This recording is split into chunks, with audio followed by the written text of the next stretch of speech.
And General, welcome. Good to see you again, and thank you for your exceptional service to our nation, which is continuing. You wrote co-wrote last August in an article where you were stated as saying, quote, "The international system as we know it and as we created it is under assault from the forces of entropy that fill vacuums and corrode order when the United States is not actively engaged." Unquote. In the Arctic, Russia has filmed a vacuum left by the U.S., and as you know, General, just in the past few years, the buildup in the Arctic by the Russians has been quite dramatic. A new Arctic command, 4 new Arctic brigades, 14 operational airfields, 16 deep water ports, 40 icebreakers with 13 more on the way, 3 nuclear-powered, huge new land claims in the Arctic for massive oil and gas reserves, the most long-range air patrols with Bear bombers since the Cold War, a SNAP military exercise in 2015 that included 45,000 troops, 3,400 military vehicles, 41 ships, 15 submarines, and 110 aircraft. What is the effect on the United States not being actively engaged in the Arctic, as you mentioned in your article?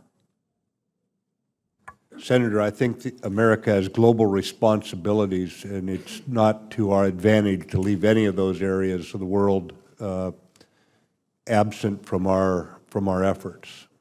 What do you think Russia is trying to achieve in the Arctic with that massive military buildup? I don't know.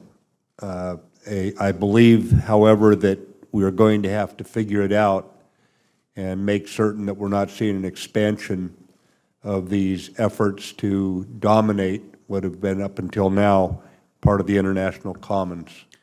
What role would you see of increased U.S. presence and involvement with regard to our role in the Arctic versus what the Russians are doing?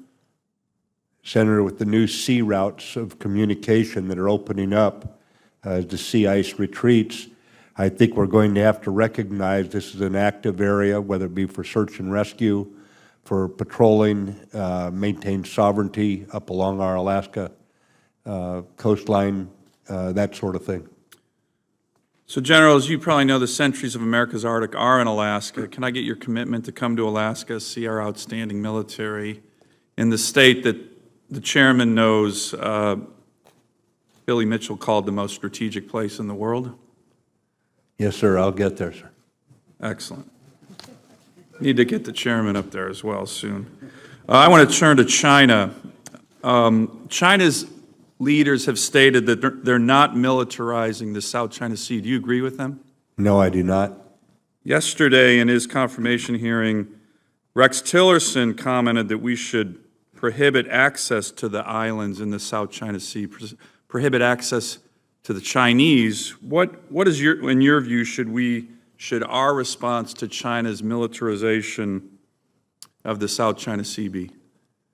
Sir, we're going to have to put together a policy that is put together by State Department, by Treasury, by DOD. We're going to have to integrate this so that we're not dealing with an incomplete or incoherent strategy.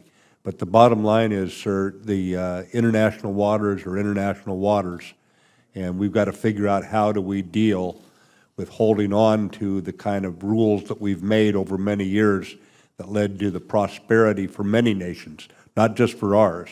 This has been part of why many nations have got more prosperous because of this freedom of commerce. You've emphasized, I think rightfully so, our allies as a key strategic element of U.S. national security. What role should they be playing with regard to our response in the South China Sea? Sir, my view is you always want more allies with you than fewer. I've never gone into any fight in an all-American formation. I've always fought alongside allies, but also I believe allies contribute greatly to deterrence and modifying the behavior or misbehavior of those who would disrupt the global order.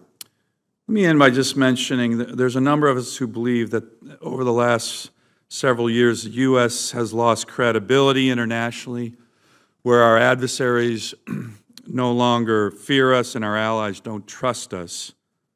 Perhaps the most glaring example of that is Iranian actions in the Persian Gulf, harassing U.S. naval ships, taking sailors hostage.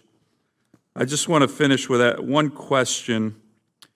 How do we regain our credibility internationally? And you're a historian.